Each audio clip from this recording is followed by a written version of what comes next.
श्री स्वामी समर्थ. जय जय स्वामी समर्थ. लवकरच अधिक महिन्याला सुरुवात होणार आहे. अधिक महिन्यामध्ये काय करावे, काय करू नये, अधिक महिना कधी सुरू होत आहे आणि कधी संपत आहे, या संदर्भात संपूर्ण माहिती तुम्हाला या व्हिडिओमध्ये दिसणार आहे. अधिक महिन्याची सुरुवात मेमध्ये 16 तारखेला अमावस्या आहे, तर 17 तारखेपासून अधिक महिन्याला सुरुवात होणार आहे आणि जूनमध्ये 15 तारखेला अमावस्या आहे, म्हणून 15 तारखेला अधिक महिना संपत आहे. जूनमध्ये 15 तारखेला अधिक महिना संपत आहे.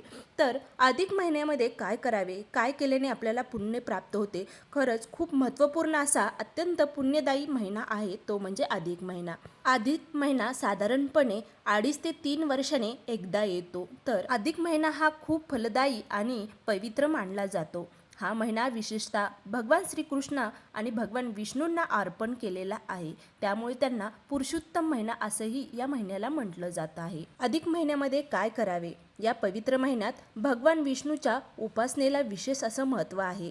ओम नमो भगवते वासुदेवाय या मंत्राचा जप केल्याने मानसिक शांती आणि आपल्याला पुण्य लाभ मिळत असतो. म्हणून या मंत्राचे दररोज नित्यनेमाने 1 महिना 1 माळ जप नक्की करावा. दान धर्मात तुम्ही वस्त्र, दीपदान करणे अत्यंत शुभ मानले जाते, म्हणून अधिक मासामध्ये दानाला खूप महत्त्व आहे. अधिक महिन्यामध्ये श्रीमद भागवत कथा आणि गीतेचे पठण केल्याने आध्यात्मिक प्रगती होते.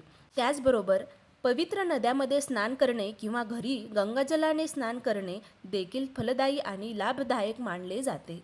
या काळात सद्गुणी जीवन आणि आध्यात्मिक साधना केल्याने आध्यात्मिक शुद्धीकरण देखील होत असते. या महिन्यात केलेली पूजा, जप, दान यामुळे पाप कमी होतात आणि पुण्य वाढत जाते असं मानलं जातं. हा महिना अत्यंत पुण्याचा आहे. तसं या महिन्यामध्ये काय गोष्टी करू नये, कोणत्या गोष्टी वर्ज्य आहेत, कोणत्या गोष्टी न केल्या पाहिजेत ते बघूया. अधिक महिन्यामध्ये विवाह, साखरपुडा, मुंडन विधी, जानवे घालणे किंवा गृहप्रवेश करणे यासारखे कोणतेही शुभ कार्य करू नये. या काळात नवीन व्यवसाय सुरू करणे किंवा नवीन नोकरी जॉईन करणे या गोष्टी या महिन्यामध्ये उचित मानल्या जात नाहीत. मालमत्ता, वाहने किंवा घरासंबंधित नवीन खरेदी देखील नक्की टाळावी. मांस, मद्य, लसूण, कांदा यासारखे तमासिक पदार्थाचे सेवन देखील करू नये. या काळामध्ये खोटे बोलणे, वाद करणे आणि इतरांचा अपमान करणे टाळावे. अधिक मासाचे विशेष असे महत्त्व देखील आहे, म्हणून या महिन्यामध्ये नक्कीच जप, तप आणि वाचन ग्रंथाचे पारायण नक्की करावे. श्री स्वामी समर्थ. जय जय स्वामी समर्थ. अवधूत चिंतन. श्री गुरुदेव दत्त.